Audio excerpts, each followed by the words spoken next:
Goeiemorgen mensen, good morning people.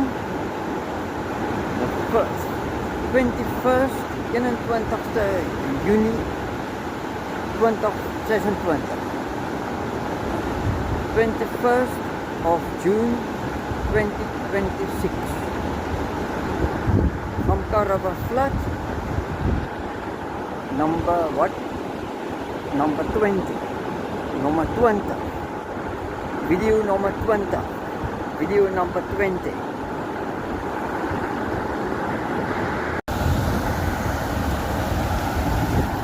So die water het nou baie gesak. The water went down quite a lot. And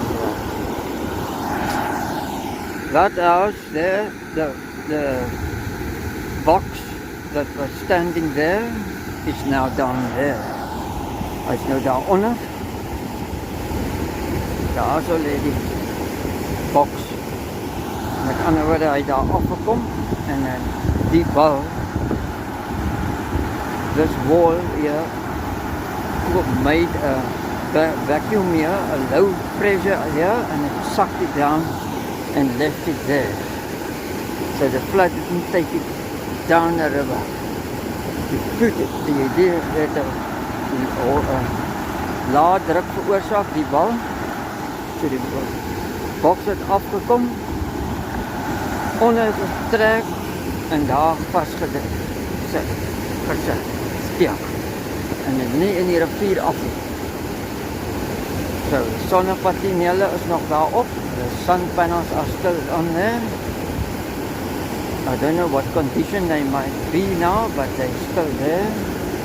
Sonnepanele, and the board is still there, electric board, wiring board, and some wires are still on the board too. Daar's nog drade aan die board ook. Kijk daar, some the wires there. Goed. Alright, now that is just under a meter, hy's net onder 'n meter nou.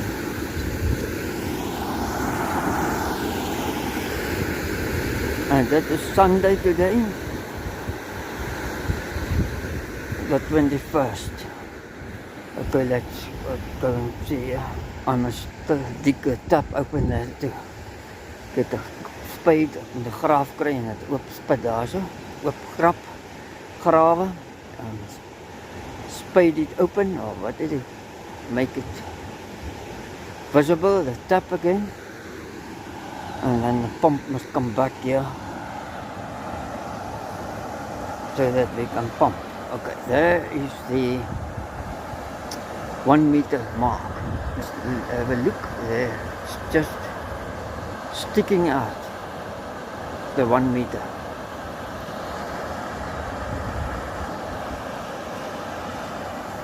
Okay, so that is from this video.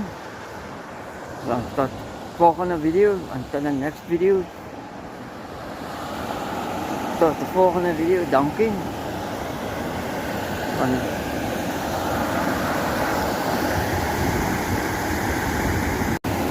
Nou die water loop nog steeds daar, agter daarom.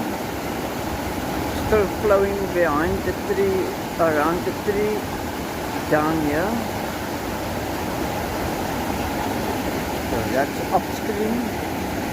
There's now stroom op daai. Alright. Thank you for being and subscribing, and dankie vir subscriptie. Tot de volgende video. Tot ziens.